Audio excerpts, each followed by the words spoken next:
विष्णुवांश्च श्रीरूपं सग्रजातं सगण रघुनाथान्वितं तं सजीवं साद्वैतं सावधूतं परिजनसहितं कृष्ण चैतन्यदेवं श्रीराधा कृष्णपदान् सहगणललिता श्रीविशाखान्वितांश्च अज्ञानतिमिरान्धस्य ज्ञानाञ्जनशलाकया चक्षुरुन्मिलितं येन तस्मै श्रीगुरुवे नमः।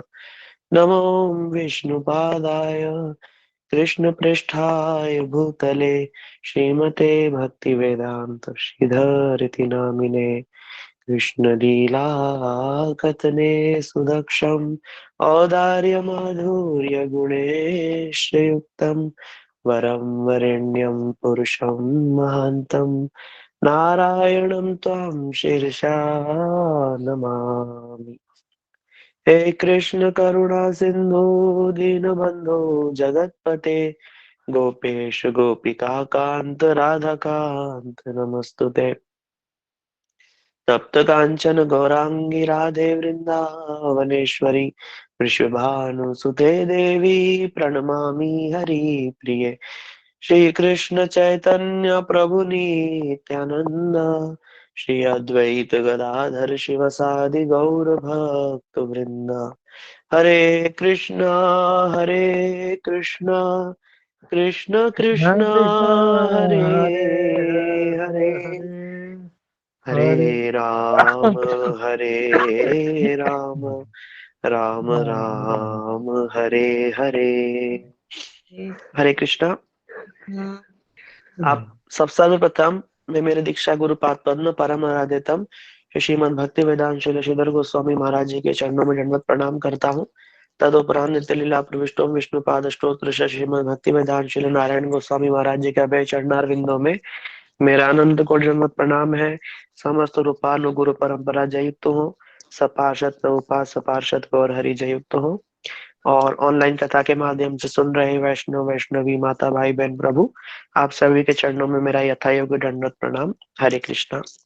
आप सभी से निवेदन है, अगर आप सब म्यूट हो जाएंगे तो बहुत सुविधा रहेगी, क्योंकि क्लास रिकॉर्ड होती है तो बाद में जो भी सुनेंगे उनको अच्छे से सुनाई देगा। इसलिए आप लोग सब एक बार म्यूट हो जाइए प्लीज। हरे कृष्णा। धन्यवाद। तो हमने पिछली बार तक श्रवण किया था कि किस प्रकार जो महाप्रभु हैं वो श्री राय रामानंद जी से मिलते हैं गोदावरी के तट पे। और वहां पर कोई म्यूट नहीं है, प्लीज म्यूट हो जाइए। जो भी म्यूट नहीं है वो प्लीज म्यूट हो जाइए, क्योंकि डिस्टरबेंस आ रहा है। ठीक है, धन्यवाद। हाँ, तो हम सबने श्रवण किया था कि कैसे जो श्रीमन चैतन्य महाप्रभु हैं वो राय रामानंद जी से विभिन्न प्रश्न कर रहे हैं। किसके विषय में? साध्य और साधन के विषय में। तो हम सबने पिछली दो क्लासेस में श्रवण किया कि किस प्रकार जो चैतन्य महाप्रभु ने पूछा कि राय आप बताओ कि सबसे श्रेष्ठ साध्य क्या है। तब वो धीरे धीरे बताते हुए वर्ण आश्रम धर्म, फिर बताया उन्होंने कि कैसे जो सकाम कर्म बताया, फिर कर्म फल का त्याग बताया, फिर उसके बाद सर्व धर्मान परित्यज्य मामेकम, सब धर्मों को छोड़ के भगवान की शरण में आना, फिर ज्ञान मिश्रा, फिर ज्ञान शून्य, फिर प्रेम भक्ति बताई। फिर महाप्रभु ने बोला आगे कहो आर। तब उन्होंने कहा, जब राय राम अब यहाँ से हम आज की क्लास शुरू करेंगे, जब उन्होंने पूछा कि भैया इसके आगे की भी बात बताओ। प्रेम भक्ति ठीक है, अच्छी बात है, भगवान की चरणों में भक्ति होनी चाहिए। फिर हम सबने श्रवण किया था कि किस प्रकार भक्ति दास्य भाव में, सख्य भाव आदि में होती है और उनमें क्या क्या तारतम्य होता है, हम आज श्रवण करेंगे। तो राय रामानंद जी कहते हैं कि प्रभु कहे इहो है, आगे कहो आर, राय कहे दास्य प्रेम सर्वसाध्य सार। जब उन्होंने कहा आगे बताओ तो राय रामानंद जी बताते हुए कहते हैं कि जो दास्य प्रेम है वो सर्वसाध्य सार है। माने दास्य प्रेम को उन्होंने बहुत बढ़िया श्रेष्ठ साध्य बता दिया यहाँ पर। तब महाप्रभु उसको सुने। महाप्रभु ने कहा ठीक है, और बताओ जरा क्यों।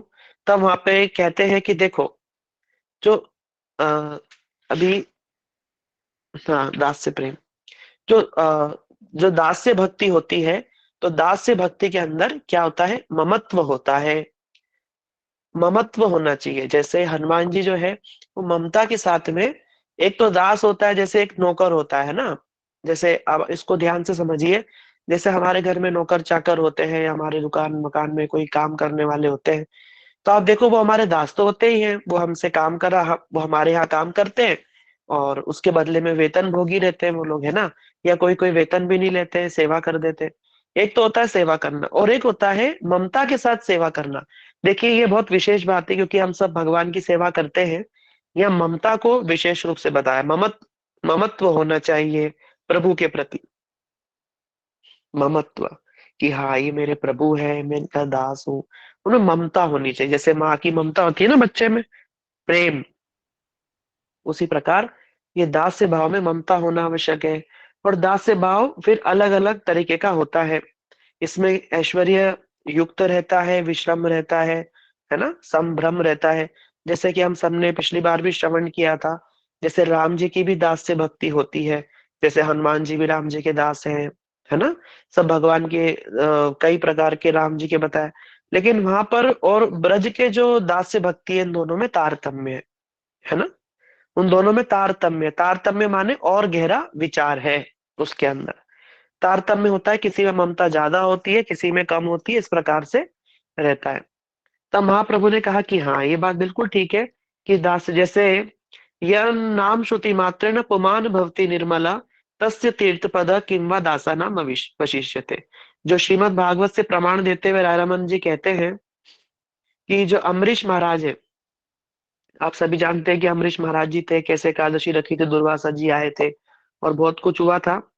तब वहां पर अम्बरीश से दुर्वासा ऋषि कहते हैं कि जिनके मंगलमय नाम से, नाम के श्रवण मात्र से जीव निर्मल हो जाता है, उन्हीं तीर्थ पद भगवान श्री कृष्ण के श्री चरण कमलों के जो दास हैं, उनके लिए कौन सी प्राप्य वस्तु श्रेष्ठ रह जाती है। वो कह रहे हैं कि जो भगवान के दास हैं, उनका क्या वैशिष्ट बता रहे हैं। बोले जिन भगवान के नाम से ही जगत का कल्याण हो जाता है, तो ऐसे भगवान के चरणों के जो दास हैं, माने जो भगवान की भक्ति कर रहे हैं, भगवान के जो दास हैं, उनके लिए कौन सी प्राप्य वस्तु शेष शेष रह जाती है, उनको सब कुछ प्राप्त हो जाता है ऑटोमेटिक। ऐसी भगवान की जो दास से भक्ति है, उसका महात्म्य बताया। तो दास से भक्ति की महिमा यहाँ पे बताई गई है। अब महाप्रभु ने ये दास से भक्ति को विषय में सुना। देखो दास्य भक्ति जो रहती है ना, उसमें ये निरंतर चिंतन बना रहता है, उसमें ये भाव रहता है कि वो मेरे प्रभु हैं, मैं उनका दास हूँ, क्या करना चाहिए क्या नहीं करना चाहिए, कौन सी सेवा करूं, किस लिए सेवा करूं, ऐसा क्या करूं कि प्रभु प्रसन्न हो जाए, मुझ पर रुष्ट तो नहीं हो जाएंगे, है ना। इस प्रकार ये दास्य सेवा है। अब महाप्रभु ने इसको सुना, तो महाप्रभु ने कहा, प्रभु का है इहो है, किछु का हो कुछ, किछु आगे आर, राय कहे सख्य प्रेम सर्व साध्य सार। तो अभी तक दास्य भक्ति सुनी हमने, है ना। तो दास्य भक्ति के आगे राय रामानंद जी ने कहा कि जो सख्य वस्तु है, सख्य प्रेम है, उसको सर्वसाध्य सार बताया।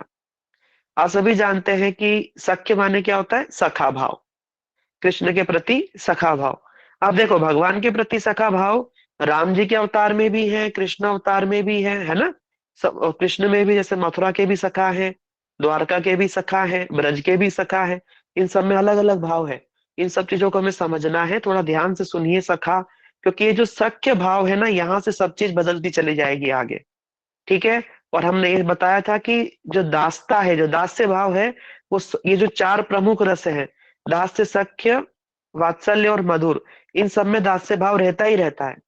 दास्य में तो पूर्ण दास्य रहता है, सख्य के अंदर दास्य भी छुपा है और सख्य भी है, और वात्सल्य के अंदर सखा भी है, वात्सल्य तो है ही, और साथ में दास्य भी है, और मधुरता, मधुर रस में सारे ही ये रस है। इसीलिए धीरे धीरे अब आगे बात बढ़ती चली जाएगी, श्रेष्ठ गहरी होती चली जाएगी, आप सब ध्यान से सुनते चलिए। तो जब सख्य प्रेम के बारे में बताया और कहा कि भाई सख्य प्रेम को श्रेष्ठ बताया, तो महाप्रभु ने इसे सुना। अब वो बता रहे कि सखा को मैंने श्रेष्ठ क्यों बोला, क्योंकि महाप्रभु ने पहले ही कहा है कि उदाहरण भी दो भाई, तुम जो भी बात बोलोगे राय, उसके पीछे आप शास्त्र प्रमाण भी देते रहिए। तब राय रामानंद जी श्रीमद् भागवत के 10वें स्कंद के जो 12वां अध्याय से 11वां श्लोक बताते हुए कहते हैं, इत्थम सता ब्रह्म सुखानुभुत्ता दास्यं गतानां परदेवतेन मायाश्रितानां नरदारकेण साकं विजहु कृत पुण्य पुंजा। वो कह रहे हैं कि देखो यहाँ इस श्लोक के अंदर जो भगवान के सखा है उनकी क्या महिमा बताई है ना। जैसे राम जी के जो सखा है, जैसे सुग्रीव राम जी के सखा है ना, विभीषण जी सखा है, तो वहां पर एक संभ्रम भाव है। एक भाव क्या है कि राम जी प्रभु है, ये बात हमेशा वहां पर है कि राम जी क्या है, मेरे प्रभु हैं। राम जी तो सखा मानते हैं, बाकी वो लोग क्या मानते हैं, राम जी को अपना प्रभु मानते हैं। राम जी चाहे जब उनको गले लगा सकते हैं, पर क्या विभीषण जी सुग्रीव जी आगे से जाकर के राम जी को गले लगा सकते हैं क्या? नहीं लगा सकते। संभ्रम है, माने वहां पर ऐश्वर्य की मात्रा बहुत ज्यादा है। ठीक है ना। तो ये तो हो गया अयोध्या के परिकरों की बात बताई। अब आते हैं हम कृष्ण लीला में। अब कृष्ण लीला में जो द्वारका के परिकर है, द्वारका के परिकर जैसे भीम है, पांडव है, जितने पंच पांडव अर्जुन आदि, ये सब भी कृष्ण को सखा मानते हैं। सखा मानते हुए भी इनके अंदर में ऐश्वर्य भाव है कि हाँ कृष्ण हमारे सखा तो है, लेकिन उनके प्रति ऐश्वर्य भाव है ना। इसी प्रकार मथुरा में है उद्धव आदि।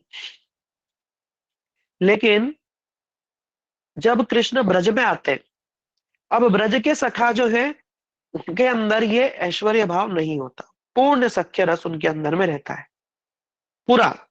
वो कृष्ण को एकदम अपने समान मानते। तुम ही कौन हो बड़ो जन, तुम ही हम सम। बोला अरे कृष्ण तू कहाँ से बड़ा हो गया भैया, हम और तुम एक समान है। और जब खेलते हैं तो बोलते हैं खेलत में को काको गुसैया, माने जब खेल के खेल में कौन किसका गोस्वामी, माने कौन किसका स्वामी। जब हम खेल खेलते हैं अपने हम उम्र के दोस्तों के साथ में, तो उसमें कौन किसका मालिक होता है? खेल तो खेल होता है।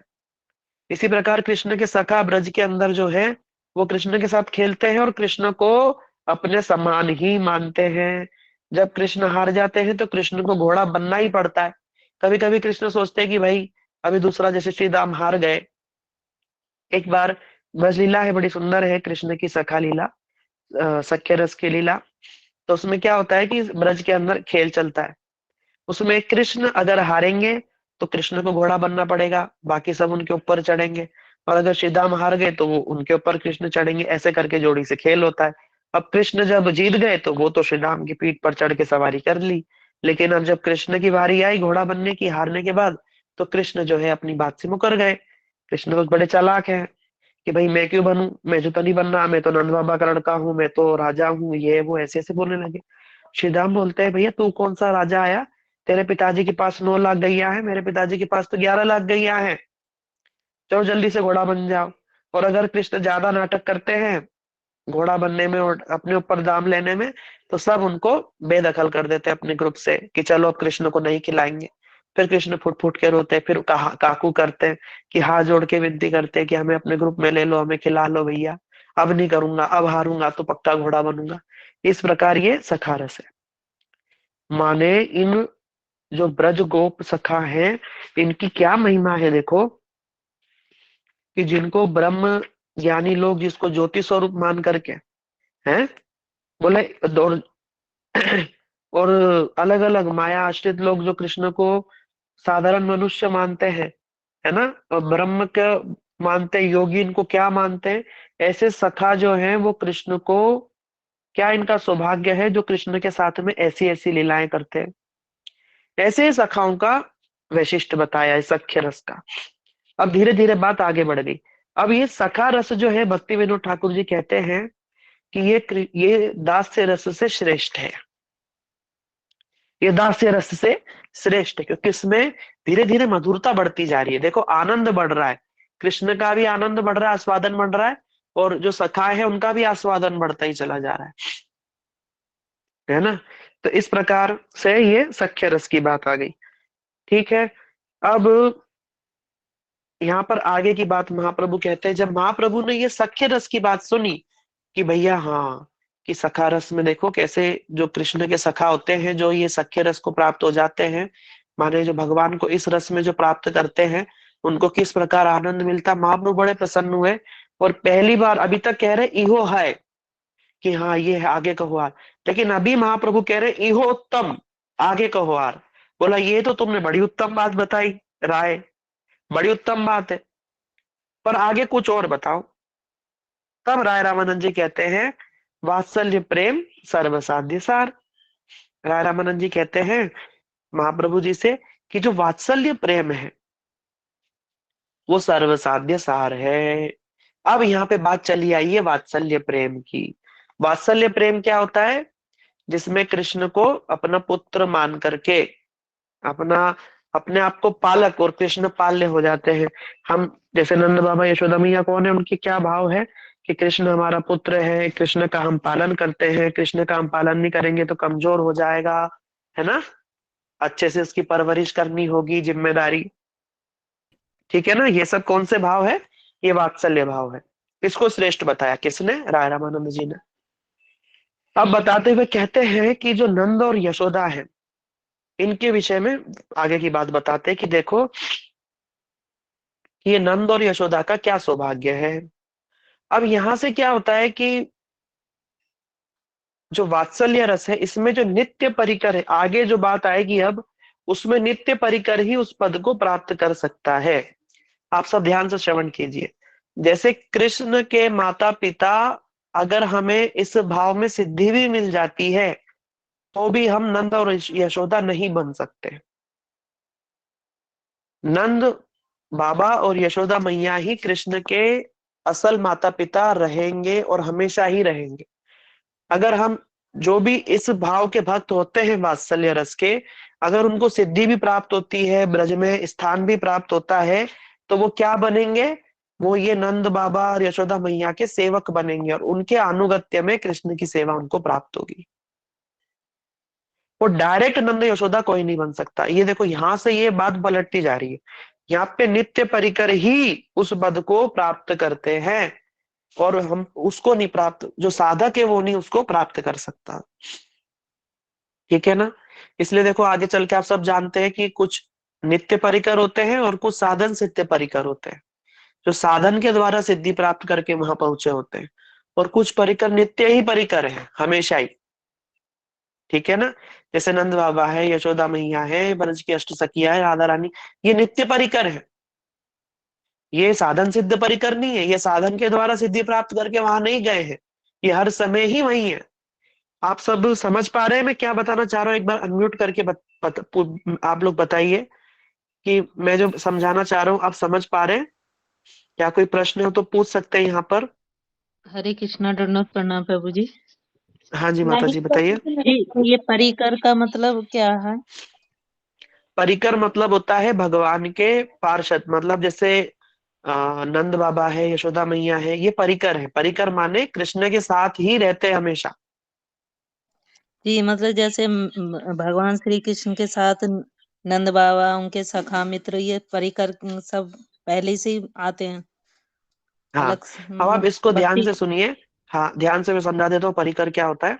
देखिए, जो भगवान का नित्य गोलोक धाम है, ये जो हमारी भूमि के ऊपर की हम बात नहीं कर रहे, जो मथुरा के पास वृंदावन है इसकी बात नहीं कर रहे।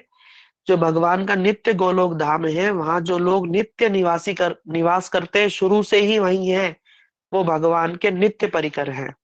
लेकिन जैसे मान लो अभी हम लोग हैं, हम में से कोई साधन भक्ति करते करते धीरे धीरे धीरे धीरे, कई प्रोसेस है बड़ी लंबी, भक्ति करते करते शुद्ध होगा, फिर भाव परिपूर्ण होगा, फिर कहीं भगवान के किसी भौम वृंदावन माने किसी धरती पर, किसी ब्रह्मांड में जो लीला हो रही होगी भूमि पर, उस लीला में उसको स्थान मिलेगा, फिर वहां से वो गोलोक जाता है।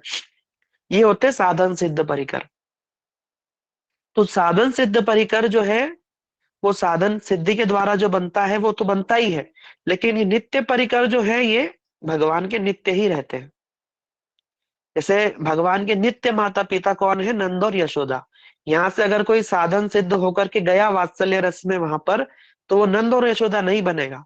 वो नंद और यशोदा के सेवकों के साथ में उनकी सेवा करने वाला बनेगा, नंद यशोदा के सेवक हो जाएंगे, है ना? जैसे पूतना को बताया, पूतना को भगवान ने माता के समान गति दी, माता की गति नहीं दी, माता के धात्रोचित गति प्रदान करी, दाई माँ की। जैसे यशोदा के साथ जो दूसरी माँ कृष्ण का लालन पालन करती है ना, वो वाली पोजीशन दी है पूतना को, माँ नहीं बनाया। माने यशोदा नहीं बनी है पूतना। ठीक है, ये मैं समझाना चाह रहा हूं कि ये जो भगवान के नित्य परिकर ही वो पोस्ट पे रहते हैं। जैसे राधा रानी ही रहेंगी। आप लोग कोई सिद्धि प्राप्त करके वहां गया तो राधा रानी नहीं बन सकता है, या ललिता विशाखा नहीं बन सकते हैं। उनके दास दासी बन सकते हैं। ललिता जी के ग्रुप की सखी बन सकती है, अलग अलग यूथ है उनके अंदर में बन सकती है ना। वो नहीं बनेंगे, परिकर नहीं बन सकते, नित्य परिकर नहीं। उनके अनुगत्य में कृष्ण की सेवा प्राप्त हो जाती है। तो इस प्रकार हम समझाना चाह रहे हैं। हम जितना भी समझ में आप आगे श्रवण करते चलिए। एक बार में वैसे सारी बातें समझ में भी नहीं आने वाली। तो जो सख्य रस है, वात्सल्य रस है, इसके आगे यही सब बातें शुरू हो जाती है। और आई बात नंद और यशोदा की। तो नंद और यशोदा, आप हम सबने सुना है कि द्रोण और धरा किसी समय पर धरती पर थे, और उन्होंने ब्रह्मा जी की बहुत लंबे समय तक तपस्या करी। और तपस्या करके द्रोण और धरा जो है, उन्होंने भगवान के वात्सल्य रस की प्राप्ति की। उन्होंने वरदान मांगा कि हम कृष्ण हमको पुत्र रूप में प्राप्त हो, और कृष्ण को हम वात्सल्य रस का आस्वादन करें पुत्र से, वो हमको प्राप्त हो। और जो पृशनी और सुतपा थे, उन्होंने भी भगवान को पुत्र रूप में प्राप्त करने का वरदान मांगा था। अब आप सब ध्यान से सुनिए, देखो वरदान मांगना भी आना चाहिए। वरदान ढंग से नहीं मांगना आता ना, इसलिए बोला कि हर चीज के लिए, नकल के लिए भी अकल चाहिए। अब जैसे पृशनी और सुतपा थे, उन्होंने भगवान को प्रसन्न कर लिया, है ना।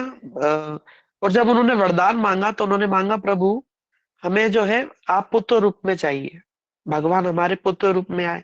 उनको बोल दिया तथास्तु। तो पुत्र रूप में आ गए। ये कौन बने? पृशनी और सुतपा कौन बने? देवकी और वसुदेव बने। और देवकी और वसुदेव ने कृष्ण को पुत्र रूप में तो प्राप्त किया, पर भगवान उनके पास रहे ही नहीं। पहले ब्रज में रहे, फिर जब मथुरा गए तो कंस को मारा, फिर गुरुकुल चले गए, फिर गए, फिर वहां से द्वारका के राजा बन गए, फिर धीरे धीरे इधर उधर ही घूमते रहे। तो बल्कि कुंती महारानी कहती है कि देवकी से ज्यादा सौभाग्य तो मेरा है। देवकी के पास तो आप थोड़ा सा ही रहे, देवकी से ज्यादा तो कुंती महारानी कहती है कृष्ण से उस स्तुति में कि देवकी से ज्यादा तो आप मेरे साथ रहे हो। ये बात बताना चाह रहे, क्योंकि कृष्ण सुतपा ने पुत्र रूप में तो मांगा, पर वहां पे भगवान ने ठग लिया। और यहाँ पर जो द्रोण और धरा थे, इन्होंने भगवान को किस रूप में मांगा कि हम वात्सल्य रस का आस्वादन करें। जैसे साधारण पुत्र जन्म लेता है, जैसे साधारण पुत्र जिस प्रकार के कार्य घरों में करता है, लीलाएं करता है, खेल मस्ती करता है, माता पिता जैसे आनंद लेते हैं, वो हमको प्राप्त हो। ये किसने मांगा था वरदान? द्रोण और धरा ने। तो ये और द्रोण और धरा जो है, इनको ब्रह्मा जी ने कहा तथास्तु, कि ठीक है ऐसा हो जाएगा। अब यहाँ पे गुरु जी कह रहे हैं इस ग्रंथ में कि ब्रह्मा जी उस ब्रजलीला का वरदान नहीं दे सकते, क्योंकि ब्रह्मा जी खुद में नहीं है वो बात। ब्रह्मा जी खुद ब्रज के बाहर पत्थर बनना चाहते हैं कि जो ब्रज की जो छोटी जाति की गोपियां हैं, वो आते आते मेरे सिर, मेरे ऊपर पैर को साफ करे रगड़ के, तो मेरा उद्धार हो जाए। तो ब्रह्मा जी जो है वो ब्रज का, वो भी वात्सल्य रस का वो प्रेम जो खुद के अंदर नहीं, वो नहीं दे सकते हैं द्रोण और धरा को। वो बल्कि ये बात जानते हैं कि कृष्ण का अवतार होगा, और कृष्ण ऐसी नर्मत लीला करेंगे, नंद यशोदा आएंगे ही आएंगे। और क्योंकि भगवान के नित्य माता पिता नंद और यशोदा ही हैं, तो वो आएंगे ही आएंगे, ऑब्वियस सी बात है, भगवान उन्हीं से ही जन्म लेंगे। तो ये द्रोण और धरा अंशी है उनके, उनके अंदर में प्रविष्ट होकर के उनके अनुगत्य में, नंद और यशोदा के अनुगत्य में ये वात्सल्य रस का स्वादन करेंगे। इसलिए ब्रह्मा जी ने तथास्तु कहा है द्रोण और धरा को। तो जब भगवान की लीला हो रही है, तो यही द्रोण और धरा नंद और यशोदा के अंदर ही प्रविष्ट है। ठीक है ना, नंद और यशोदा के अंदर ही प्रविष्ट है, और नंद और यशोदा के अनुगत्य में ही उस वात्सल्य रस का स्वादन कर रहे हैं। तो ये बात है यहाँ पर। तो ये वरदान जो मिला था कि तो यहाँ पर एक बात और आती है कि लोग कहते हैं कि कृष्ण का जन्म मथुरा में हुआ। तो गुरुजी बिल्कुल डंके की चोट पे इस बात को कहा करते थे कि कृष्ण का जन्म गोकुल में ही हुआ है, और यशोदा मैया की कोख से ही कृष्ण ने जन्म लिया है। मथुरा में देवकी के वहां कृष्ण प्रकट हुए थे चतुर्भुज रूप में। फिर देवकी ने स्तुति करी, फिर बाद में देवकी की प्रार्थना करने पर भगवान छोटे बालक के रूप में गोदी में आए। फिर वहां से वसुदेव उनको यहाँ लेकर के आ गए थे गोकुल। लेकिन गोकुल में जो बात हुई थी, वो बात लुप्त प्राय है, वो बड़ी गोपनीय बात है। ये केवल चैतन्य महाप्रभु की परंपरा में ये रहस्य का उद्घाटन हुआ। चैतन्य महाप्रभु के अनुगत्य में ही इस रहस्य को जाना जा सकता है। बात ऐसी हुई थी कि यशोदा जी के गर्भ से, क्योंकि अभी हम सबने सुना कि द्रोण और धरा को क्या वरदान मिला है कि कृष्ण जैसे साधारण पुत्र जन्म लेता है, ऐसे जन्म लेंगे। अब कहे कोई कि यही द्रोण धरा देव की वसुदेव थे, तो पर साधारण रूप में तो जन्म ही नहीं हुआ। वहां तो गर्भ था और अचानक गर्भ गायब और कृष्ण प्रकट सामने। तो ये तो प्रसूति नहीं हुई जैसे साधारण बच्चा। आप सब माता जी हैं, आप सब जानते होंगे बच्चे का जन्म कैसे होता है। नाड़ी जुड़ी होती है माँ से, जहां से भरण पोषण होता है। वो सब तो हुआ ही नहीं मथुरा में, केवल भगवान प्रकट हो गए। लेकिन गोकुल में ऐसा नहीं था। गोकुल में क्या हुआ, गोकुल में यशोदा के दो जुड़वा बच्चे हुए थे। एक हुई थी योग माया और एक कृष्ण। ये दो वहां पे जन्म हुए थे। ठीक है। तो वो जो कृष्ण जन्म में है गोकुल में, वो पूर्ण कृष्ण है। ये बड़ी रहस्य की बात है, आप सब ध्यान से सुनिए। आपको कहीं सुनने को नहीं मिलेगी, क्योंकि ये है ही नहीं। सारा जगत इस रस से वंचित है। कृष्ण यशोदा के ही पुत्र हैं, ये प्रमाणित बात है। शिव पुराण के अंदर सीधा सीधा शिव जी ने ये बात पार्वती को बताई है। शिव जी कहते हैं पार्वती ये बात केवल मैं जानता हूं। अब प्रश्न उठेगा कि जो मथुरा में प्रकट हुए थे वो कौन थे। ये भी प्रश्न है ना, कि जो मथुरा में प्रकट हुए थे वो कौन थे। जो मथुरा में प्रकट हुए थे वो मथुरा के कृष्ण हैं, है ना। वो मथुरा के कृष्ण हैं। और जो ब्रज में प्रकटे हैं गोकुल में, वो ब्रजेंद्र नंदन है, कृष्ण नंद नंदन है। वो देवकी नंदन है जो मथुरा में प्रकट हुए हैं। ये जो ब्रज में प्रकटे हैं ये मूल है, मतलब सबके ओरिजिन मूल। और वो जो है वो अंश है भगवान के, जो मथुरा में प्रकटे हैं। तो जो अब कितने कृष्ण हो गए, दो हो गए ना, एक तो गोकुल में है और एक मथुरा में है। जो मथुरा से कृष्ण जो आए हैं वसुदेव की टोकरी में बैठ करके, जब वो गोकुल में आए तो वसुदेव की अवस्था उस समय कैसी है, जैसे तंद्रा की अवस्था होती, कुछ नींद कुछ जागृत कुछ स्वप्न मिला जुला, ऐसी अवस्था जिसमें कुछ भी क्लियर नहीं होता। ऐसी अवस्था वहां पे योग माया ने कर रखी है वसुदेव की। जब वसुदेव लेकर के आए नंद भवन में, तो उन्होंने देखा, क्या देखा, कि वहां बिस्तर के ऊपर एक कन्या लेटी हुई है, उनको दूसरे कृष्ण नजर नहीं आए। तो जैसे ही वो नंद बाबा के कमरे में एंटर हुए, प्रसूति गृह में जहाँ यशोदा जी लेटी हुई हैं, जहाँ पे उनको ये बच्चे हुए हैं, एंटर होते के साथ में ही शिव जी कहते हैं पार्वती से कि जैसे बिजली चमकती है ना, ऐसे बिजली चमकती है। उतने ही क्षण में जो टोकरी का जो बालक है, जो वसुदेव जी लेकर के आए हैं, जो मथुरा के कृष्ण हैं, वो ये ब्रज के कृष्ण में समा गए। जो गोकुल में जो कृष्ण जन्मे हैं यशोदा के गर्भ से, उसके अंदर वो समा गए। ये बात वसुदेव जी को नहीं पता चली। वसुदेव जी को ऐसा लग रहा है कि उन्होंने टोकरी से निकाल करके पुत्र को रख दिया और एक कन्या को उठा करके वापस ले आए, योग माया को। केवल इतना ही लग रहा है किसको, वसुदेव जी को। लेकिन वास्तव में क्या घटना घटी है, वो जो मथुरा के जो कृष्ण है वो पूर्ण कृष्ण में समा गए। और जब अक्रूर जी लेने आए कृष्ण को, तो वास्तव में वो मथुरा के जो कृष्ण टोकरी में आए थे वो ही वापस गए। इसलिए कृष्ण कहते हैं वृंदावनम परित्यज्य पादेकम न गच्छति। मैं वृंदावन को छोड़ करके एक कदम भी नहीं जाता हूं। जो आए थे वही गए हैं, जो अंश में आए थे वही वापस चले गए हैं।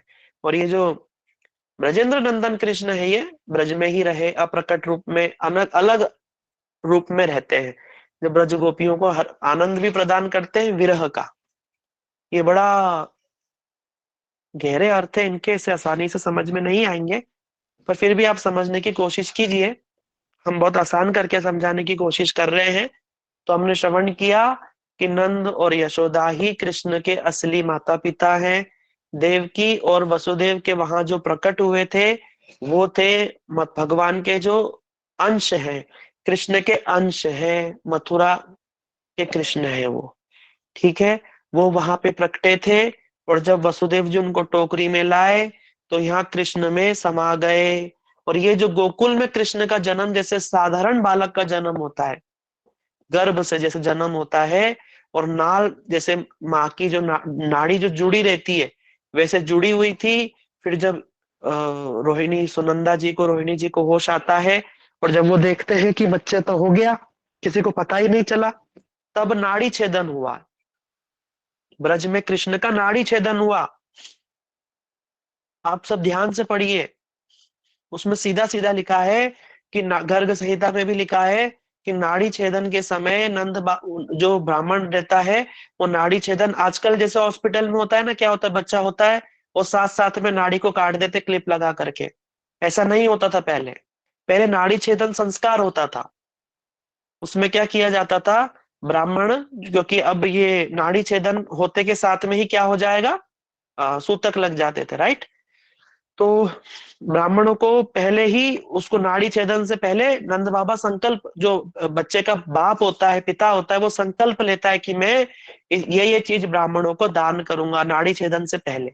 तो नंद बाबा ने वहां 7 तिल के पर्वत दान करने। तिल का पर्वत माने एक आदमी, तिल, इतना तिल इकट्ठा करो कि एक आदमी उसके पीछे छुप जाए, इतना बड़ा पर्वत, 7 तिल के पर्वत दान करूंगा, ऐसा संकल्प लिया था नंद बाबा ने नाड़ी छेदन से पहले। अब बताओ कि जब कृष्ण का नाड़ी छेदन गोकुल में हुआ तो नाड़ी कैसे जुड़ी। अगर मान लो कोई कहे कि, प्रश्न उठाए कि भाई नहीं मथुरा से ही आए थे कृष्ण, तो नाड़ी कैसे जुड़ गई यशोदा से, ये प्रश्न नहीं होएगा। ये रहस्य की बात है। इसलिए आप लोग सौभाग्यशाली हो कि इस बात को सुन रहे हो। ये बात कोई बिरला ही इस बात को जानता है।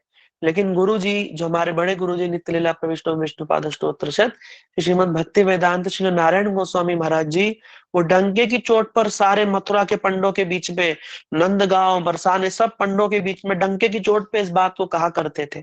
और जब वो लोग बिगड़ जाते थे कि अरे ऐसे कैसे कह रहे हो, मथुरा के पंडे तो बिगड़ ही जाएंगे, कि अरे कृष्ण का तो मथुरा में हुआ, तुम कहाँ गोकुल बोल रहे हो। तो गुरु जी प्रमाण देते थे कि देखो ये सब प्रमाण है शास्त्र में कि नाड़ी छेदन संस्कार हुआ है तो कृष्ण मतलब नाड़ी से जुड़े थे, तो इसका तो सीधा मतलब है ना कि कृष्ण का जन्म यशोदा के गर्भ से हुआ है। तब सब लोग चुप हो जाते थे कि बात तो ठीक है। और एक और प्रमाण है कि सात हस्ताद समुपेत देवांबरम गता, अदर्शता अनुजा विष्णु अष्ट महाभुजा। कह रहे हैं कि जिस समय जो ये पुत्री, जिसको वसुदेव जी वापस उठा के ले गए हैं योग माया, जब इसको वापस कंस के जेल में ले गए और जब कंस ने मारने की कोशिश करी, तो उस कन्या ने क्या किया, महामाया का रूप लेके कंस को लात मारी और आकाश में चली गई।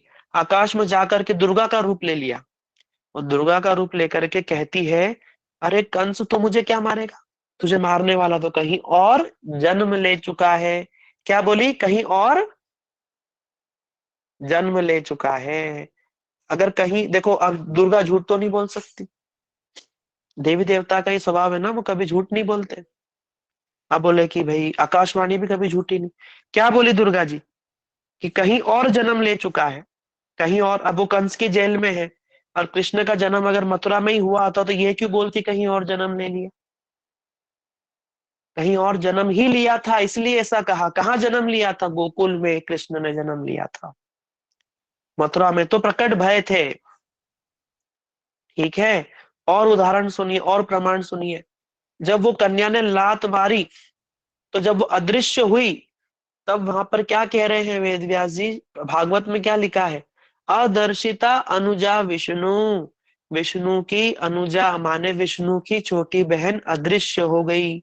अब एक बात बताओ कि अगर कृष्ण का जन्म मथुरा में हुआ होता, उदाहरण, और जो कन्या योग माया जो अदृश्य हुई है उसका जन्म गोकुल में हुआ होता, तो दोनों बहन भाई कैसे होते, हो ही नहीं सकते थे। दोनों ने यशोदा के गर्भ से जन्म लिया, इसीलिए वो कृष्ण की छोटी बहन है, योग माया, जो दुर्गा बन गई, जिन्होंने बाद में दुर्गा का रूप ले लिया, जिसको कृष्ण ने वरदान दिया कि कलयुग के अंदर तुम सबकी मनोकामना पूर्ण करने वाली होगी। अलग अलग स्थान पे तुम्हें वैष्णवी, काल भैरवी, अलग अलग नाम से तुम्हारी पूजा होगी। ये कृष्ण का वरदान है योग माया को। जो दुर्गा जी की पूजा होती है, अभी नवरात्रे आने वाले, किसके आशीर्वाद से? कृष्ण के आशीर्वाद से दुर्गा जी की पूजा होती है। और ये कृष्ण की छोटी बहन है। ये सब भागवत में लिखा है, दशम स्कंद में, आप सब ध्यान से कभी पढ़िए। तब बताया कि कृष्ण की छोटी बहन अदृश्य हो गई। अगर दोनों का अलग अलग जन्म हुआ होता तो छोटी बहन कैसे होगी? अच्छा, छोटी बहन किसको कहते हैं? जैसे मेरी अगर कोई माँ की छोटी बेटी होगी मुझसे, तो वही तो मेरी बहन कहलाएगी ना। दूसरी माँ की बेटी मेरी छोटी बहन कैसे कहला सकती है? नहीं कहला सकती। ठीक उसी प्रकार ये भी एक प्रमाण है कि जब वो अदृश्य हुई तो वहां पर सुखदेव गोस्वामी क्या कहते हैं? अदर्शिता अनुजा विष्णु। विष्णु की छोटी बहन कंस को लात मार के अदृश्य हो गई। तो कृष्ण की छोटी बहन कौन? ये योग माया। क्यों? क्योंकि उनका जन्म भी यशोदा के गर्भ से ही हुआ है, जिनको नंद बाबा उठा करके ले आए कंस के यहाँ, और वहां से वो अदृश्य हो गई कंस को बातें सुना करके। और जो मथुरा के कृष्ण जो थे, वो ब्रज के जो नंद बाबा के जो पुत्र हैं उनमें समाये हुए हैं अभी, क्योंकि वो सबके मूल हैं। अनादिरादिर गोविंदा सर्व कारण कारणम। इसीलिए नंद और यशोदा का जो प्रेम वात्सल्य है वो बड़ा सर्वश्रेष्ठ है। इसको प्राप्त करने के लिए बड़े बड़े देवता सब प्रार्थना करते पर प्राप्त नहीं कर पाते। अब आते हैं वात्सल्य रस पे। अब देखो, जो वात्सल्य रस के जो होते हैं ना, वो क्या करते हैं? उनके अंदर क्या भाव रहता है? वो कृष्ण को सोचते हैं कि अगर हम इसका पालन नहीं करेंगे तो कौन करेगा? हम ही तो करेंगे ना, हम ही तो माँ बाप है। जब नंद बाबा हैं, उनके पिताजी का नाम है परिजन बाबा, और ये चार भाई हैं, है ना, उपानंद, सुनंद, नंद, नानंद, है ना, और एक बहन है सुनंदा। इसी प्रकार जब राजा बनाने की बारी आई तो आप सभी जानते हैं कि सबसे बड़े पुत्र को राजा बनाया जाता है। तो नंद बाबा के सबसे बड़े भाई थे उपानंद, उनको राजा बनाना चाहिए था। लेकिन उपानंद जी कहते हैं कि मैं योग्य नहीं हूँ राजा बनने के लिए, राजा बनने के लिए योग्य नंद बाबा है। तो परिजन बाबा भी बड़े प्रसन्न हुए कि भाई बात तो ठीक है, नंद का व्यवहार बड़ा अच्छा है, इसलिए नंद बाबा को राजा बनाया गया ब्रज का। ठीक है, नंद बाबा राजा बन गए। अब नंद बाबा की कोई संतान नहीं थी उस समय पे, नंद यशोदा निसंतान थे, कोई पुत्र पुत्री नहीं थे, बूढ़े भी हो चुके थे दोनों। लेकिन कृष्ण हो गए। कृष्ण के जन्म से पहले दोनों बड़े विरक्त थे, उनको ज्यादा राजपाट से ज्यादा कोई मतलब नहीं था। कोई धनवन संचय नहीं करते थे, राजपाट बस जैसा चल रहा था चल रहा था, काम चलाऊ चल रहा था, कंस को कर देने भी नहीं जाते थे। जो टैक्स भरते ना राजा को, तो ब्रज मथुरा में आता है, तो मथुरा का राजा कंस था, तो कंस को टैक्स भरने जाना चाहिए था, पर नंद बाबा जाते भी नहीं थे टैक्स भरने। तो क्या हुआ? अब कृष्ण का जन्म हो गया। अब कृष्ण का जन्म होते के साथ ही नंद बाबा को सारी जिम्मेदारी, अरे पुत्र का लालन पालन ठीक से होना चाहिए, कल को यही राजा बनेगा ब्रज का, तो राजपाट भी ढंग से चलाना है, राजकोष अच्छा होना चाहिए। कंस को टैक्स भरने भी चले गए। जब पूतना आई थी ब्रज में, 6 दिन की थे कृष्ण, जब ये नंद बाबा टैक्सी भरने गए थे, नंद बाबा नहीं थे गोकुल में, कहाँ थे? वो कंस को खुश करने गए थे। टैक्स भरने गए थे। हाँ, आप लोग भागवत ध्यान से सुनना कभी, उसमें तो एक एक पल का वर्णन है कि नंद बाबा कहाँ थे, यशोदा क्या कर रही थी, रोहिणी क्या कर रही थी, पूतना कब आई, कौन कौन बैठी थी, सब लिखा है उसमें। तो आप सब ध्यान से पढ़ो। हमने थोड़ा सा पढ़ा है, सुना है वैष्णव के मुख से, तो आपको बता रहे हैं। तो नंद बाबा ऐसे क्यों क्यों? क्योंकि आप सब जानते हो, घर, अगर आप माता पिता है तो आप सब जानते हो कि बेटा बेटी कितनी चिंता रहती है। तो वात्सल्य रस में ये भाव नहीं रहता है कि ये मेरा, ये भगवान है या कुछ, ये ही भाव रहता है कि ये मेरा पुत्र है कृष्ण, बस। हम कुछ नहीं करेंगे तो इसका कुछ नहीं होगा।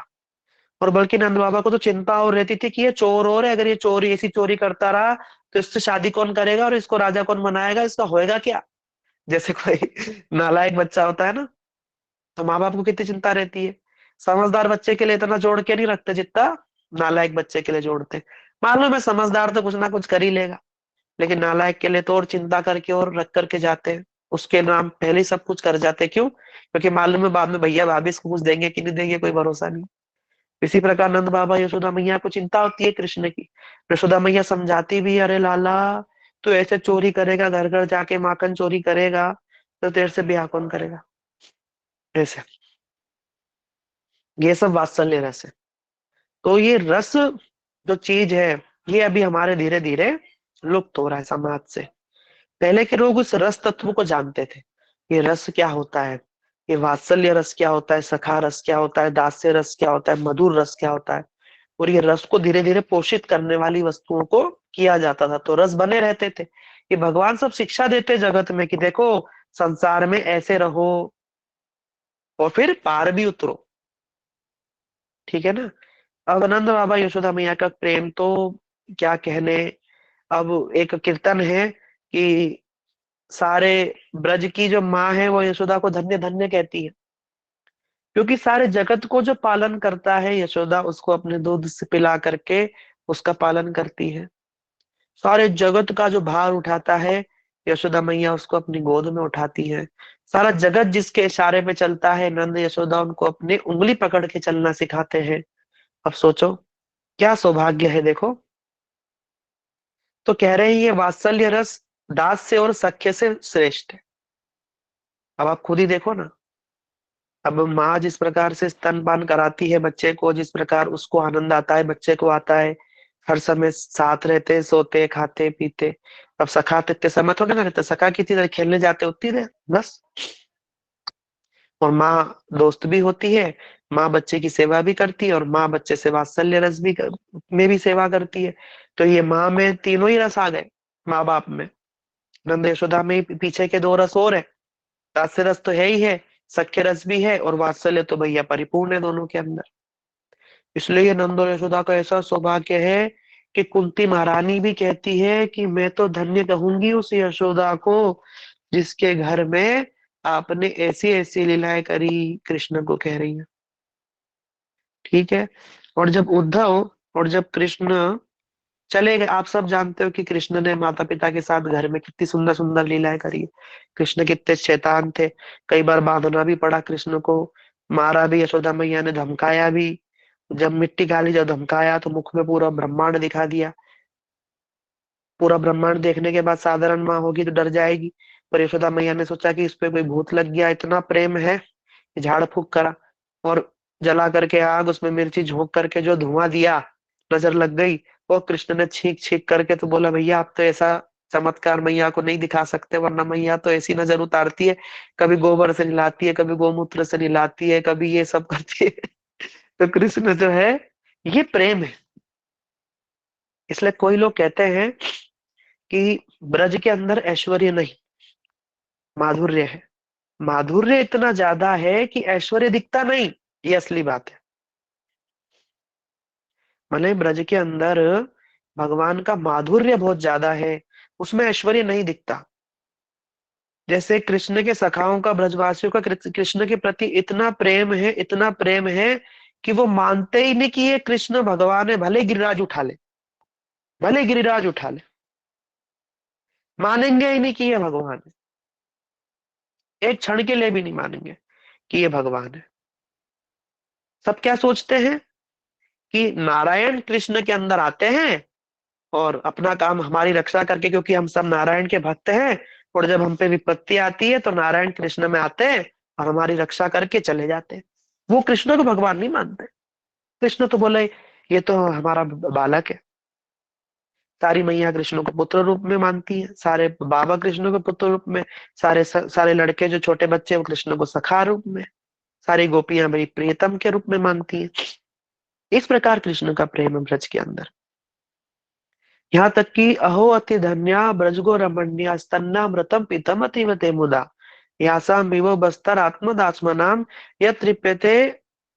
बोले जिनको बड़े बड़े यज्ञ, तप, जिनको तृप्त दिन भर ब्राह्मण स्वाहा स्वाहा करते तो भगवान तृप्त नहीं हो पाते, ऐसे कृष्ण तृप्त होकर के ब्रज की गैया और ब्रज की मैया के स्तन पान कर रहे हैं। ब्रह्मा जी कह रहे हैं मैं तो ब्रज की गैया और ब्रज की मैया पे बलिहारी जाऊं, ब्रह्मा जी कह रहे। क्यों? क्योंकि बड़े बड़े यज्ञ जिनको तृप्त नहीं कर पाते, वो यहाँ तृप्त होकर के इनका दुग्ध पान कर रहे हैं। सोचो, कृष्ण को देख करके ब्रज की जो गाय है उनके स्तन से दूध बहने लगता है। इतना प्रेम, ये वात्सल्य रस है। इसलिए जो गोपियां, जो कृष्ण माखन चुराने जाते हैं, वो क्या कृष्ण माखन चुराने जाते हैं क्या? नहीं। कृष्ण को माखन की क्या आवश्यकता है? जैसे मान लो किसी बच्चे के घर में दुनिया भर के खिलौने रखे, तो क्या वो पड़ोस के घर में खिलौने चुराने जाएगा? जाएगा ही नहीं। फिर क्यों जाते थे कृष्ण? हम बताते क्यों जाते थे कृष्ण। क्योंकि ब्रज की सारी ही माँ काम तो करती थी अपने घर में, पर मन में भावना किसके लिए रहती थी? केवल और केवल कृष्ण के लिए। कि आज देखना हम इतना अच्छा मक्खन बनाएंगे कि कृष्ण हमारे ही घर में आएंगे, और हमारे ही घर का माखन चुरा के खाएगा कृष्ण। और माखन चुरा के खाएगा तो हम कृष्ण को छुप करके देखेंगी। कृष्ण की मीठी मीठी मुस्कान, कृष्ण के दोस्त सब आएंगे खाएंगे। एक बात बताओ कि अगर आपका कोई घर हो, उसमें मक्खन रखा हो, और पड़ोसी कोई बड़े सुंदर बालक चोरी छुपे आए, उसको चुरा करके दही मक्खन खाए, तो आपको क्रोध आएगा या प्रेम आएगा? क्रोध नहीं आएगा। और जिसमें कि कोई दही दूध घी की कमी नहीं, तो कभी क्रोध आ सकता है क्या? प्रेम ही आएगा। तो ये कृष्ण जो है, ये चुराने तो जाते थे नवनीत।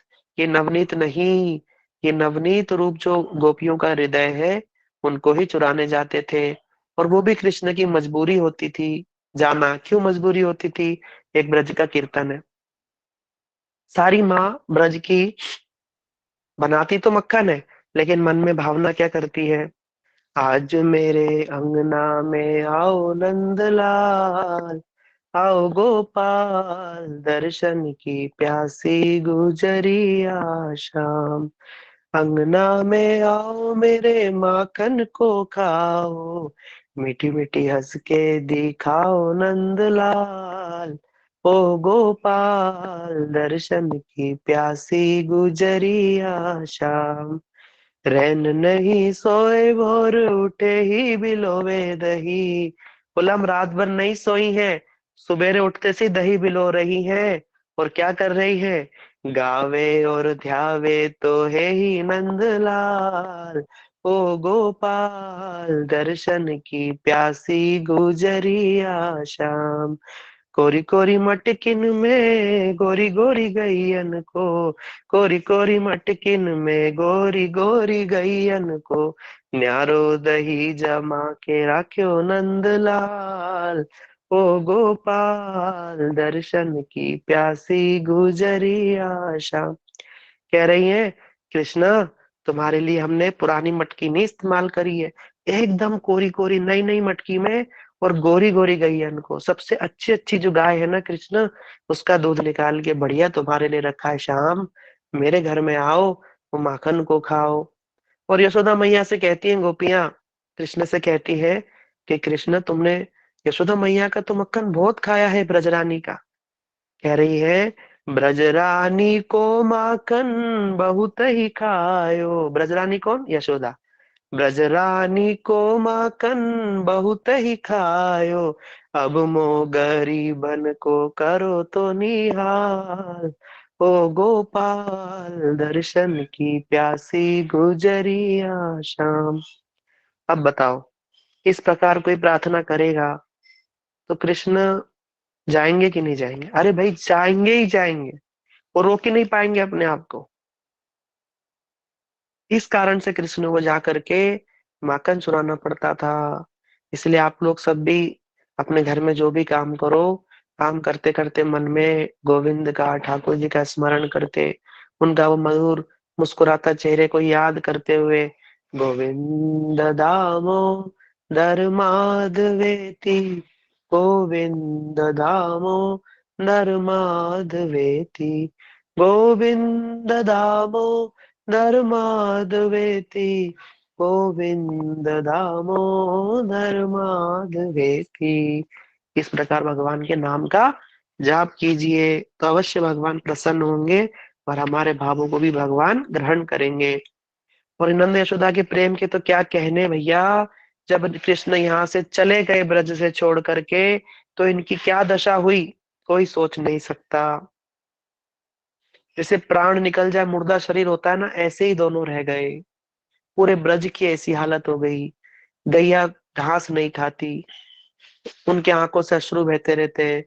नंद और यशोदा कृष्ण के जाने के बाद कभी चूल्हा ही नहीं जला, मकड़ी के जाले लग गए चूल्हे में, और दिन रात रोते रहते हैं। जब कृष्ण ने उद्धव को भेजा, उद्धव तुम जाओ जरा सांत्वना देकर के आओ तो ब्रज के लोगों को। जब उद्धव आए तो ब्रज गोपियों का तो क्या कहना। जब वो नंद यशोदा के घर में आए तो पूछा कि अरे भैया ये नंद यशोदा का घर कहाँ है। तो कह रहे हैं ये जो नाली है ना, ये जो नाली बह रही है, ये जहां तक जाएगी ऊपर वहां नंद यशोदा का घर है। वो नाली को पकड़ करके जब ऊपर गए तो देखा कि नंद और यशोदा इतना रोते हैं कि वो नाली उनके अश्रुओं से प्रवाहित होती है, इतना क्रंदन करते हैं। तो जब उद्धव जी नंद बाबा से मिले तो कहा, नंद बाबा आपका जो पुत्र है ना, वो तो भगवान है।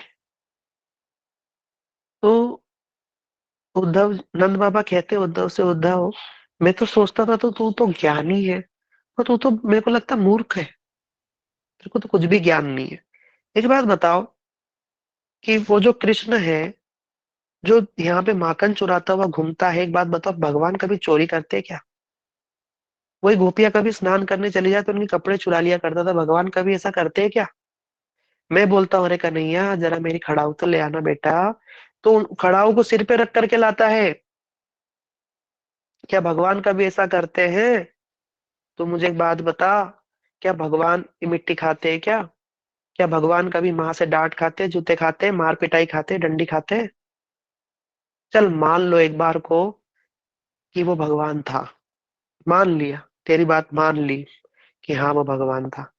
तो एक बात बता, एक बच्चा था, वो एक कांच की, जैसे कंचे होते हैं ना, उससे खेल रहा था। एक कंचे से खेलते खेलते एक दिन उसके कंचे गुम गई। तो बच्चा रोने लगा। तो किसी ने आकर के कहा कि अरे वो जो कंचे से तुम खेलते थे ना, वो कंचा साधारण नहीं था, वो तो हीरा था, हीरा। तो बताओ उसका दुख उस बच्चे का बढ़ेगा कि कम होगा? बढ़ेगा कि कम होगा? आप लोग बताओ, बढ़ेगा कि कम होगा? बढ़ेगा प्रभु जी। उसको लगेगा ना कि अरे वो तो और हीरा कीमती चीज छोटी। गुम गई। हाँ जी। है ना? ठीक उसी प्रकार नंद बाबा कह रहे हैं कि अगर तू कह रहा है कि वो भगवान था तो तू मेरा दुख कम करने आया है या बढ़ाने आया है? हम तो उसको अपना पुत्र ही मानते, लेकिन अगर तू कहेगा कि वो भगवान थे, तो हमारा दुख कम करने आया है या बढ़ाने आया? उद्धव तू तो मूर्ख का मूर्ख ही है।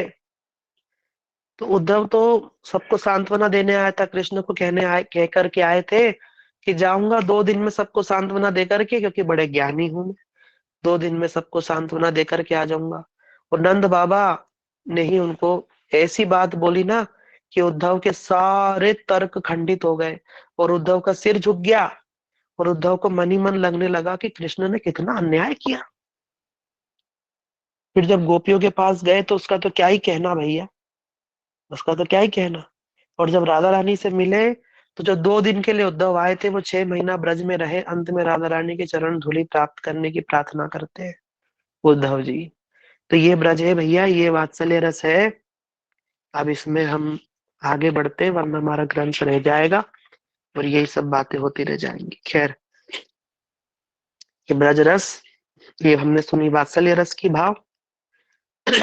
इसको सुन करके महाप्रभु बहुत प्रसन्न हुए और कहा, प्रभु कहे एहो उत्तम, आगे कहो आर। प्रभु ने कहा, अरे राय तुमने तो क्या बढ़िया बात बताई, उत्तम बात है ये तो, उत्तम बात, आगे कहो आर।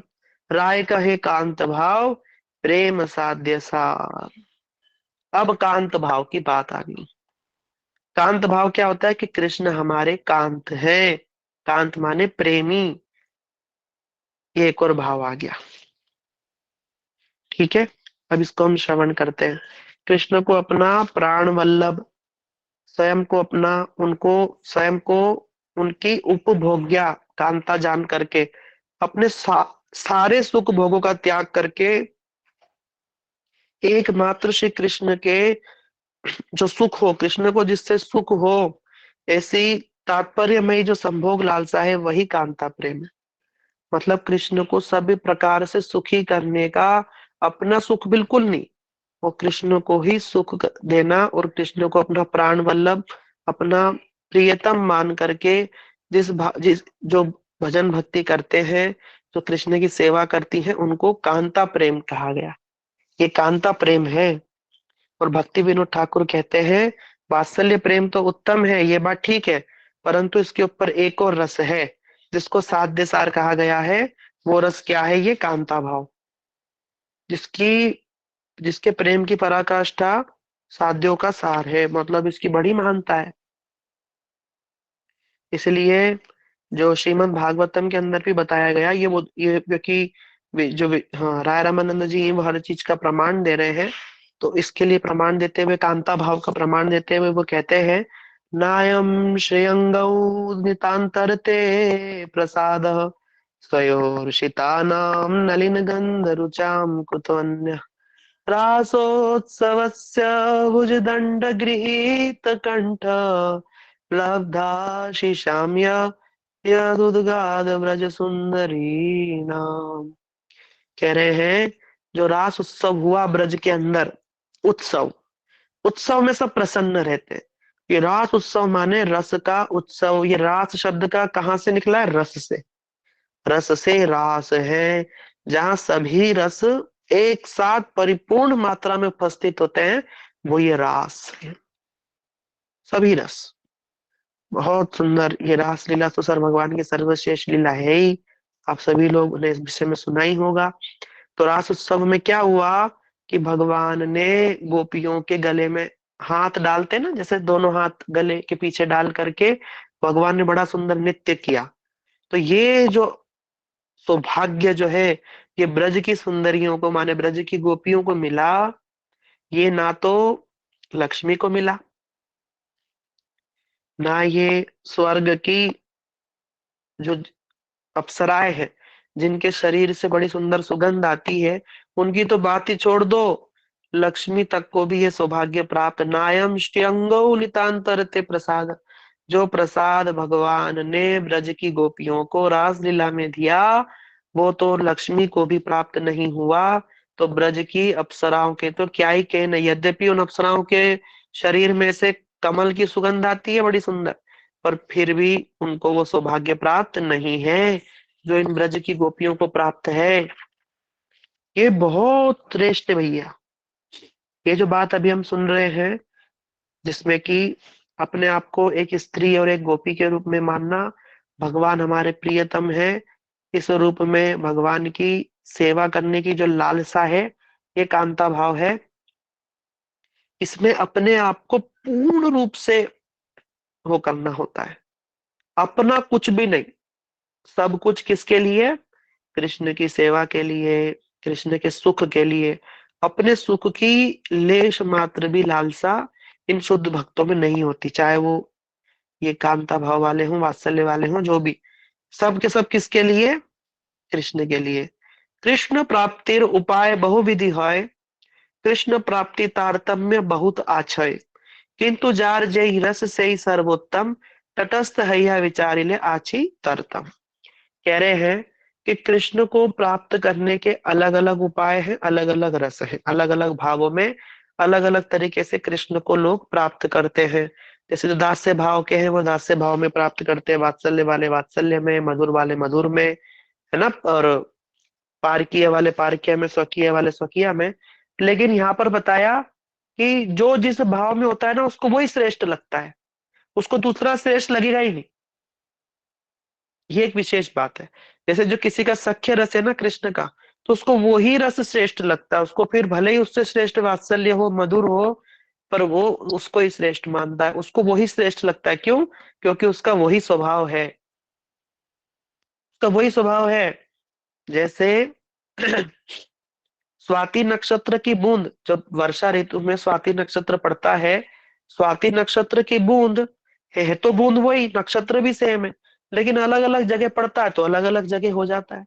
जैसे हाथी के सिर पे पड़ता है तो गजमुक्ता बनता है बड़ा सुंदर, गौ गाय के चरणों पे पड़ता है तो गोचारण बनता है बड़ा सुंदर, है ना। सर्प के मुख में पड़ता है तो जहर बन जाता है, सीप में पड़ता है तो मोती बन जाता है।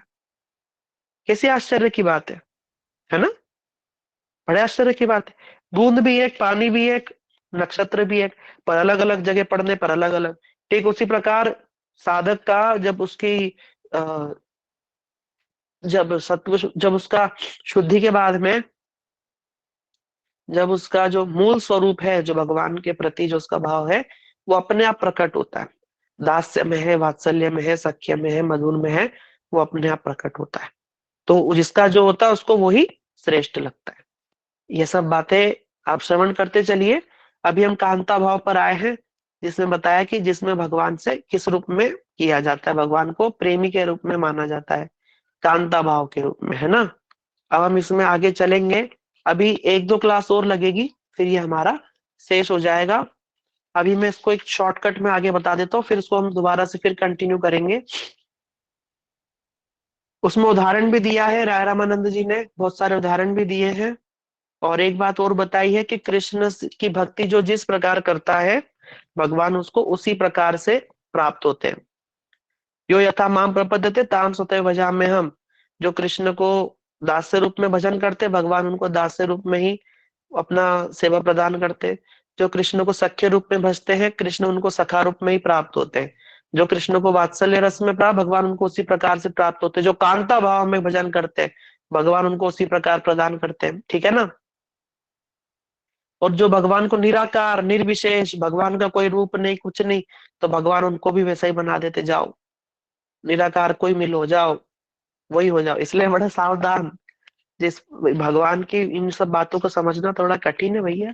गीता को लोग बोलते हैं हम समझ गए गुरुजी कहते हैं, क्योंकि लोग कहते हैं कि कैसे भी भजो भगवान वैसे, ऐसा नहीं होता है। जो जिस रूप में भजता है उस रूप में ही मिलता है। जैसे कोई बोले कि अरे देवता की पूजा करो, काय की पूजा करो, सब एक, ऐसा नहीं होता है। भगवान कृष्ण कह रहे हैं देवान यान्ति देवव्रता। जो देवताओं की पूजा करता है वो देवताओं को प्राप्त होता है। पितरान यान्ति पितृव्रता। जो पितरों की पूजा करते हैं वो पितरों को प्राप्त। भूतान यान्ति भूते, जो जो भूतों की पूजा करते हैं भूतों को प्राप्त हो जाते हैं। यान्ति मध्याजिनोपि माम। और जो मेरा भजन करते हैं मुझको प्राप्त होते हैं। अलग अलग हो गया कि नहीं। सब अलग अलग है। वो देवी की पूजा करेगा देवी को प्राप्त होगा, शिव जी की पूजा करने वाले शिवलोक में जाएंगे, नारायण की पूजा करने वाले नारायण लोक में वैकुंठ आदि में जाएंगे, राम जी आदि रूप में सेवा भजन पूजा करने वाले अयोध्या धाम साकेत आदि में जाएंगे, कृष्ण को प्रज्वलन गोलोक आदि द्वारका मथुरा आदि आदि में जाएंगे। जो जिस रूप में जैसे भजन करेगा उस प्रकार ही प्राप्त होगा। लेकिन जिस प्रकार गोपियों ने कृष्ण का भजन किया और किसी ने भी नहीं किया, इन कांताओं ने, ये जो ब्रज की गोपियों ने जिस प्रकार से अपना सर्वस्व, पति पुत्र मान मर्यादा घर की और जो तुस्तज गृह श्रृंखला, सही जो सामाजिक, इसको तोड़ना बहुत कठिन, वो सबको ताक पे लगा करके सभी गोपियां कृष्ण से मिलने, जब कृष्ण ने बांसुरी बजाई तो वहां पर पहुंच गई, बंशी बट पर है। जब बंशी बट पर पहुंच गई तो कृष्ण कहते हैं, कृष्ण एक बहुत सुंदर बात बताते हैं कि जब मैं किसी के ऋण से उऋण नहीं हो पाता तो मैं उनका दास हो जाता हूँ। जैसे कृष्ण की किसी ने सेवा भक्ति करी, उसके बदले में कृष्ण से मांगा कि कृष्ण हमको ये दे दो वो दे दो, तो कृष्ण वो प्रदान करके प्रसन्न हो जाते हैं कि बढ़िया चलो मांग लिया। लेकिन ये गोपियां कुछ भी नहीं मांगती है भगवान से। सब समय कृष्ण का सुख ही इनका सुख है। जब कभी ये भगवान इनको कहते कुछ मांग भी लो, तो भी ये ऐसी वस्तु मांगती है जिससे कृष्ण को ही सुख होता है, तो कृष्ण और भी ऋणी हो जाते हैं। इसलिए कृष्ण कहते हैं कि मैं गोपियों तुम्हारे ऋण से कभी ऋण नहीं, बोला ब्रह्मा जितनी आयु लेकर के भी तुम्हारे ऋण से ऋण नहीं हो सकता। ना पारे हम निर्वज्य संयुजा, है ना। स्वसाधु कृत्यम विबुधायुषापि वह, या माधव दुर्जर गृह संकला। बोल रहे कि मैं, जो तुमने किया कि सब घर बार छोड़ दिया, मैं तो जो एक बार हाथ उठा के बोल दे प्रभु मैं तुम्हारा हूँ, उसको भी नहीं छोड़ सकता, और तुमने मेरे लिए सब कुछ छोड़ दिया, सब कुछ छोड़ दिया, इसलिए मैं तुम्हारे ऋण से कभी भी ऋण नहीं हो सकता। ये है भैया गोपियों का प्रेम। अब आगे और भी सुनेंगे। इसमें आगे बताते हुए कहते हैं कि ये भगवान, ये जो कांता भाव है इसको श्रेष्ठ बताया, जिसको सुन करके महाप्रभु बड़े प्रसन्न हुए। प्रभु कहे ए साध्य विधि सुनिश्चय। महाप्रभु कहते हैं कि यही है साध्य विधि, कृपा करी कह यदि आगे किचु है। महाप्रभु कहते हैं राय रामानंद, ये जो कांता भाव में तुम आ गए हो, ये ही है साध्य। अभी तक तो कह रहे थे हाँ इहो उत्तम इहो है, अभी कहने लगे हाँ यही है, आगे कहो और। तब राय रामानंद जी कहते हैं, और कहते हैं अगर आगे कुछ हो तो और बताओ। तब राय कहे इहार आगे पूछे है न जाने, एत दिन नाही जानी आचय भुवने। राय रामानंद जी कहते हैं प्रभु इतने दिन मैंने देखा, इसके आगे पूछने वाला मुझे आज तक कोई नहीं मिला। मतलब ये सर्वश्रेष्ठ बात है, इसके आगे पूछने वाला मुझे नहीं मिला। और आप महाप्रभु इसके आगे भी पूछ रहे हो, इसके आगे भी कुछ होता है। तो महाप्रभु कह रहे हैं हाँ हाँ, इसके आगे भी है। राय रामानंद जी आगे की बात बताएंगे कि भैया गोपियों का प्रेम तो सर्वश्रेष्ठ है, इसके आगे क्या है। तब आगे की बात बताएंगे कि और कौन सा प्रेम सर्वश्रेष्ठ है। इसको हम अगली क्लास में श्रवण करेंगे। वांछा कल्पतरुभ्यश्च कृपा सिंधु भयवच पतितानां पावनेभ्यो वैष्णवेभ्यो नमो नमः। जो राधा जी का प्रेम है, फिर उसमें अलग अलग दंडवत तारतम्य प्रणाम है। प्रभु जी। दंडवत प्रणाम। किसी का कोई प्रश्न हो तो आप पूछ सकते हैं। हरे कृष्ण। हरे कृष्णा प्रभु जी, प्रभु दंडवत दंडवत प्रणाम। प्रणाम। प्रभु जी हरे कृष्णा प्रभु दंडवत प्रणाम। हाँ जी।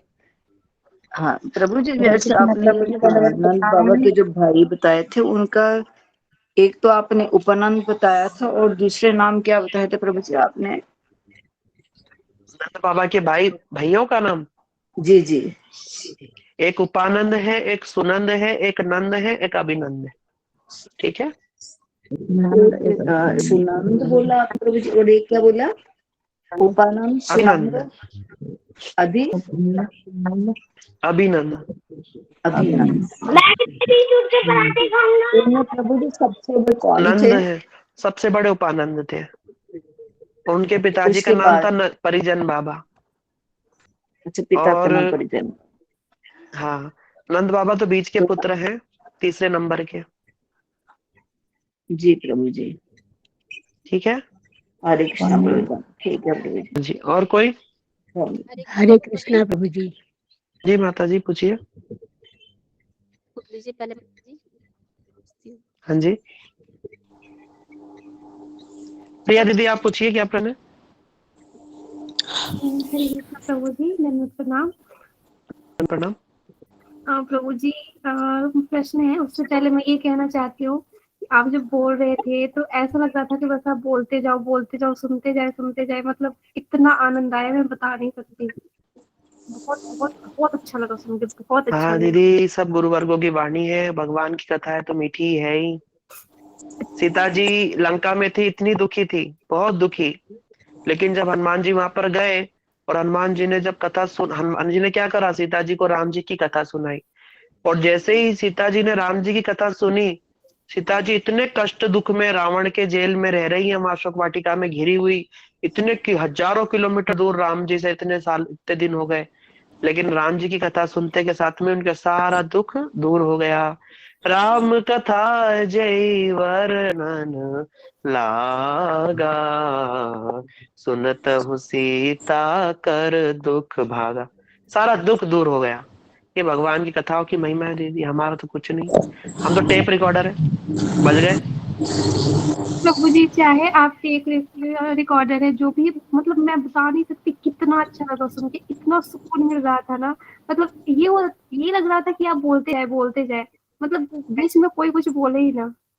और तो मुझे एक रिक्वेस्ट है, आपने वो जो कीर्तन गाई ना, कि वो जो कैसे कैसे वो जो ब्रज की और माताएं हैं, वो जो भगवान के लिए वो भोग बनाती है, वो क्या भाव करती है, वो 2 लाइन और सुना देंगे प्लीज, क्योंकि आप बहुत अच्छा गाते हैं, बहुत अच्छा गाते हैं।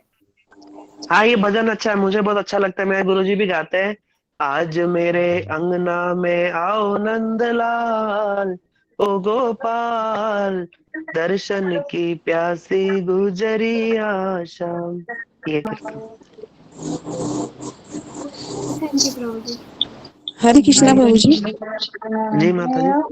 प्रभु जी, जैसे कहते हैं ना कि हमें महाप्रभु की शरणागत होना चाहिए, तो हाँ हाँ, इसको प्रैक्टिकल कैसे अप्लाई करेंगे? जैसे हम बोलते तो हैं कि हम आपकी शरण में हैं, पर एक प्रैक्टिकल भी होना चाहिए ना कि हमें किस तरह से सरेंडर होना चाहिए पूरी तरह महाप्रभु के। जैसे जैसे जैसे हाँ, जैसे सीधी से हिसाब है। जैसे बोलते हैं कि अरे भैया, ये जो पुत्र है ना, ये माता पिता का बड़ा शरणागत है, बड़ा आज्ञाकारी है। मतलब माता पिता की सेवा करता है, माता पिता की बात को मानता है। हम्म। महाप्रभु की बातों को मानना, उनके वचनों में पूर्ण श्रद्धा होना, यही शरणागति है। बस, चाहे गुरु हो, महाप्रभु हो, कृष्ण हो। जैसे आप बोले कि भाई कृष्ण के शरणागत है, माने कृष्ण की बातों को पालन करते हैं अपने जीवन में।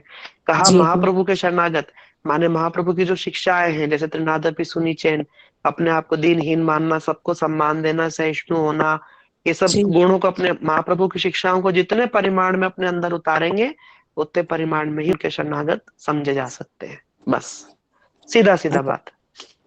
एक्चुअली में मैं अभी इस्कॉन से आई हूँ, मैंने फर्स्ट टाइम ही आपका लेक्चर सुना है, तो अच्छा जी। मुझे इतना ना मालूम नहीं है महाप्रभु की शिक्षाओं का। वो हमने तो सिर्फ वहां पर 10 से ही मतलब गीता का ही ज्यादा और भागवतम ही हाँ हाँ, पढ़ी है, तो नहीं वहां पर थोड़ा सा। इस्कॉन में भी रोज सवेरे मंगला आरती के बाद शिक्षा हाँ हाँ अष्टकम का पाठ करते हैं वो लोग। हाँ तो हाँ, वो शिक्षा करते हैं। अष्टकम को आप पढ़िए, उसमें देखो हम्म। कितने सुंदर महाप्रभु के भाव है। बस उनको अपने जीवन में उतारिए। बस ये हो जी गई प्रभु, महाप्रभु के शरणागति।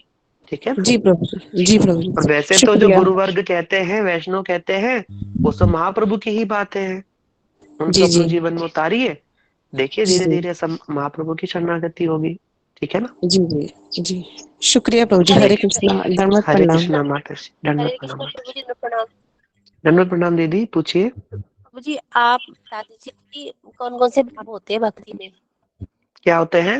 अभी आपने बता दिया ना भाव, प्रथम हाँ ये। देखो, हाँ। हाँ उसमें चार मुख्य रस जो ब्रज भक्ति में बताए गए, उसमें बताया दास्य भाव, सख्य भाव, वात्सल्य भाव और मधुर भाव। माधुर्य रस, वात्सल्य रस, सख्य रस और दास्य रस, जी। ये चार रस है। इन चार रसों में ही रसिक जन होते हैं और वो भगवान को अपने अपने रस के अनुसार, भक्ति के अनुसार प्राप्त करते हैं। नहीं प्रभु जी, आपने बताया लास्ट में क्या कौन सा भाव होता है, अभी पूरा बताया था पूरा, मैं वो कहना चाहती हूँ ना सारा। सारा क्या, जो आगे बताएंगे वो।